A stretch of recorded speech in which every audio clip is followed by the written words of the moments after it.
Usualmente se repite el mito de que Henry Ford fue uno de los principales promotores y pioneros de la reforma laboral que estableció una jornada laboral de 8 horas. Sin embargo, nada más lejos de la realidad. Ya en 1833, Robert Owen promovía el establecimiento de una jornada laboral de 8 horas.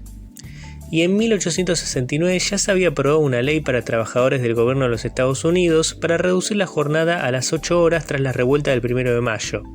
La primera ley universal, es decir, la primera ley que repercutió en todos los trabajadores y no solo en un sector en concreto, se había creado en España en 1919. Si hablamos de las primeras leyes universales, ya en el siglo XX, Uruguay había fijado en 1915 la jornada laboral en un máximo de 48 horas semanales, 6 jornadas de 8 horas, para trabajadores empleados por el Estado a través de una ley de jornada laboral de 8 horas. En el estado de Nueva Gales del Sur, Australia, la ley de 8 horas de trabajo diarias, 48 horas semanales, para trabajadores industriales se había aprobado en 1916.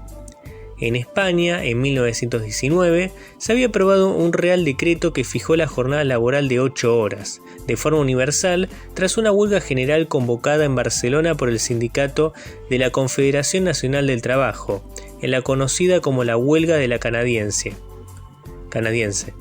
Ese mismo año, en Francia, también se había aprobado la ley que fijaba la jornada de trabajo de 8 horas diarias, aunque no se aplicaba a todas las profesiones. Además, la mayoría de los historiadores concuerdan en afirmar que Robert Owen fue primero en aplicar la jornada de 8 horas en su fábrica en la cual era propietario en New Lanark, Reino Unido.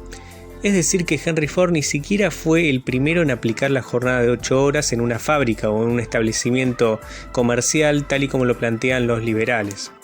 Además de todo esto, por más que Henry Ford hubiese sido la primera persona que aplicó la jornada de 8 horas, lo cierto es que esto no invalida la afirmación que dice que la jornada de 8 horas recién se empezó a aplicar en la mayoría de los países a través de una ley promulgada por el Poder Ejecutivo.